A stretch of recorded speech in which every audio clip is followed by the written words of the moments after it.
Então, bom dia para todos vocês. Nós estamos hoje começando uma parte da nossa matéria que é chamada de tetraedro regular.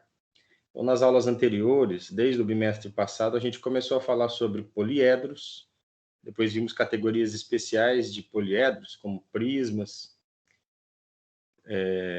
paralelepípedos, que é uma categoria especial de prisma, e agora a gente está dentro de uma categoria de poliedros que são chamadas de pirâmides. Agora, dentro das pirâmides, a gente vai estudar um caso especial de pirâmide, que é chamado de tetraedro regular. Interessante que parece que a gente fugiu do nome pirâmide, né? A gente voltou ao nome relacionado a poliedro. Esse poliedro aqui, que é uma pirâmide, ele tem o nome de tetraedro, ou seja, ele tem 4 faces, como você está notando aqui nesse desenho ao lado. Nesse desenho ao lado você pode perceber que é uma pirâmide de base triangular, onde a base aqui está o triângulo BCD e o vértice da pirâmide aqui no ponto A. No fim, a gente percebe que tem 4 faces, e todas elas triangulares. Por isso que ele é chamado de tetraedro. Mas ele é também conhecido como uma pirâmide de base triangular. Quando fala que ele é um tetraedro regular, o que isso quer dizer, né? Então aqui diz o seguinte, olha, chama-se tetraedro toda pirâmide de base triangular, que é o que eu já tinha falado aqui. Se as outras 4 faces de um tetraedro são triângulos equiláteros, congruentes, ele é chamado de tetraedro regular. O que isso está querendo dizer? Se você notar aqui, as 4 faces são triângulos, e são triângulos todos eles de mesma medida, ou seja, essa medida BC é do mesmo tamanho da medida CD, que é do mesmo tamanho da medida BD, que é do mesmo tamanho da medida AC, que é do mesmo tamanho da medida AB, que é do mesmo tamanho da medida AD. Ou seja, todas as arestas têm a mesma medida. Nessa circunstância, não importa em que posicionamento eu colocasse a pirâmide, ela sempre ficaria idêntica à maneira de visualizar ela, justamente por ser formada por triângulos equiláteros, os 4 triângulos. E algumas observações eu já falei aqui, né? Que todas as arestas têm a mesma medida e qualquer face pode ser considerada como base, já que os triângulos são equiláteros e congruentes.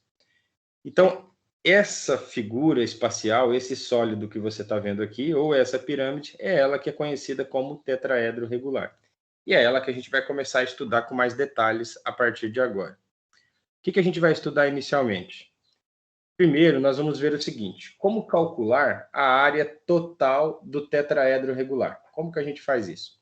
Bem, então, acompanhe comigo aqui no GeoGebra como é feita a construção de um tetraedro. Você pode perceber aqui que já existe uma configuração para desenhar um tetraedro regular. Pronto, ele está desenhado aqui.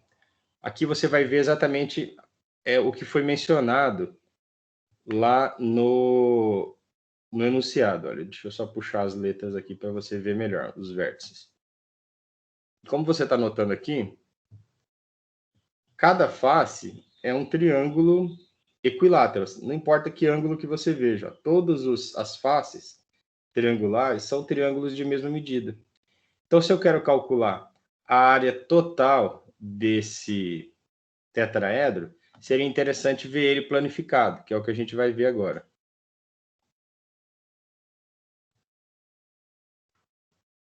Quando você planifica ele, olha o que você se dá conta. Você se dá conta, então, que ao planificar essa figura, ele é formado pelo quê? Ó? Ele é formado por 4 triângulos, e todos eles com a mesma medida. Todos eles com a mesma medida. Então, como é que a gente vai calcular a área total dele? Então, a gente vai calcular do seguinte modo. Acompanhe aqui comigo. Ó. Aqui você já tem a planificação dele. Quando você tem um tetraedro como esse, é comum chamar as arestas de aresta A. Como todas têm a mesma medida, todas elas são arestas de tamanho A. Inclusive essa aqui de trás. Então, a gente sabe que aqui mede A, aqui mede A, aqui mede A, aqui também, aqui também. Quando ele é planificado, a gente está percebendo exatamente isso, que todas as arestas têm medida A.